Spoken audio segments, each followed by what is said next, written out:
The Gorosei are in shambles. The Straw Hats' escape route seems confirmed. Vegapunk is finally spilling some tea like the messy baddie that he is. And the world is sitting back watching. Oda ain't playing with us no more. After 20 years, we are finally getting into the Void Century. What's good? I'm Jess, aka Coco Sensei. I do anime and manga related content, reviews, and occasionally talk about Jesus. If you're new, welcome. Get a snack and sit down, because we got a lot to talk about. It's been a while, but I'm back recapping chapter 11-14 of One Piece, so here's your spoiler alert if you haven't read it. We start where the last chapter left off, with Vegapunk announcing that the world is going to sink into the sea. So we are shown how the world is reacting to the news. We first see the Marines are in disbelief.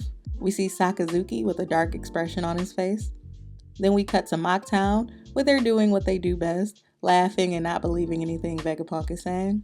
We then head to Water 7 and hear people saying, well, if he was talking about this city, I'd believe him, but it's going to take a lot more water to do that. We see Paulie looking confused and concerned.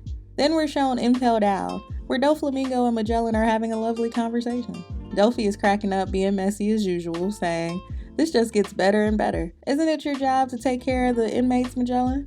What are you going to do if the prison is flooded? Magellan thoughtfully replies, saying, you have a point. The sudden sea level rise earlier caused havoc in some of the cells, and that was only 1 meter. Most urban areas will be screwed if the water levels rise another 5 meters. To which Doflamingo, of course, says, well, we could always go somewhere high up, clearly implying going up the red line to Mary-Joie. After this, we cut to Fishman Island, and Shirahoshi is questioning Neptune, which, by the way, all the shots to the various places around the world always makes me so happy. Oda did his thing with the world building, so getting to see some of our favorite side characters responding in real time to world-shaking moments is always dope. After Fishman Island, we see the Marines at Egghead. They're angry, saying Vegapunk is telling lies and whatnot, but none of that matters, because the Gorosei are panicking and in shambles, okay? It seems like Imu speaks to them, or they share a thought amongst themselves, saying, quickly eradicate the broadcast and snuff out any living thing you can sense. We can deal with the ramifications later. Then Vegapunk, knowing many people probably wouldn't believe him, says, humor me for a second while I make a prediction. An exceptional earthquake will soon rock the entire planet, and following that, the sea levels will rise 1 meter, and a number of islands will be uninhabitable or completely submerged. If this doesn't happen, then y'all can just ignore the rest of what I got to say. Which I feel like he said that with a little sass, because he knew good and well that his prediction would come true. Anyway, while he says this, we do indeed see islands where people are struggling to make it. We see some of the Big Mom pirates in shock. We see that guy from Long Ring Island. Then Vegapunk continues saying, the earthquake I predicted isn't a natural phenomenon. And at that, we see Saturn, who's fighting Robin's group, get annoyed and rushes off to the lab to try to destroy the broadcast. Saturn transforms back into his human form and finds the room with the mother flame, which looks really cool. It's like a liquid fire type situation. He goes to beating stuff with his cane, but the broadcast is not stopping. And just like Saturn, you should beat that like and subscribe button to join my crew of misfits and get even more dope One Piece content.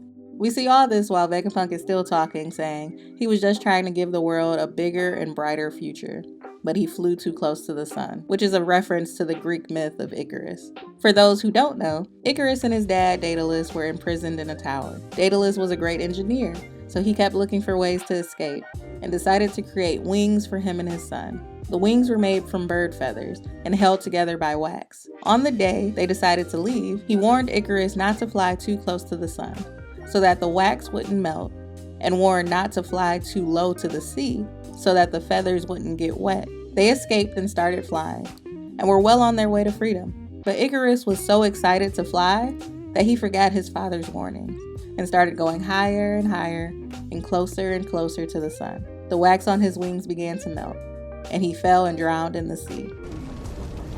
That's rough, buddy. The moral of the Icarus myth is a metaphor for self-sabotage through ego and confidence, and also to not get carried away with infatuation of innovation and technology. Vegapunk is self-aware of him being so consumed with knowledge that his knowledge is what ultimately ended his life. His broadcast continues saying, but before I get ahead of myself, in order to understand where the world is heading, we must address the past and specifically what happened between 900 to 800 years ago. Now, while he's saying all of this, we see the ancient giant just taking a casual stroll on the island. The Marines are attacking, but nothing is working. Then we see Dory, Broggy, and Luffy still trying to escape from Saint Workery. We see a shot of Emu, and then Mary Joie and the Celestial Dragons. They're in a tizzy, yelling to make Vegapunk shut up, and that death is too good for him, and they should have ripped him limb from limb, which is intense, but Celestial Dragons be Celestial Dragoning. All while Saint Shaoria is confused, saying, "The Void Century? What is he talking about?" Which is an interesting thing, because you would think that the Celestial Dragons would already know about their supposed great history. So I'm very curious what Oda's doing here. Then we see Saul laughing on an island, as Vegapunk continues pretty much saying, all the information about the Void Century has been erased or lost except for the poneglyphs, which despite it being a taboo and a crime to research these, I betrayed the government and learned anyway because of the documents left by an exceptional group of archaeologists, which is obviously a nod at O'Hara. Then we see Edison has made the clouds stretch where Nami's group is, which makes it easy for them to drop straight into the sea to escape. This seems to be the best ending we can get on Egghead at this point, especially since the Gorosei are distracted trying to destroy the broadcast. The Marines are struggling, and then we see Luffy is still trying to get a hit on Workery, but the Giants are like, yo, it's pointless, let's go. All while laughing because Luffy gets his hand hurt. But none of that matters, because just then, Vegapunk says, I only know a little bit, so I'm going to just stick to the facts. And it all starts with a man who was born 900 years ago in a bountiful and advanced kingdom. And just like the sun god Nika from the Tales of Elbaf, he too fought with a stretchy and elastic body. They called him Joyboy, and he was the first man to take to the seas, the first one to be called a pirate. This was an amazing chapter.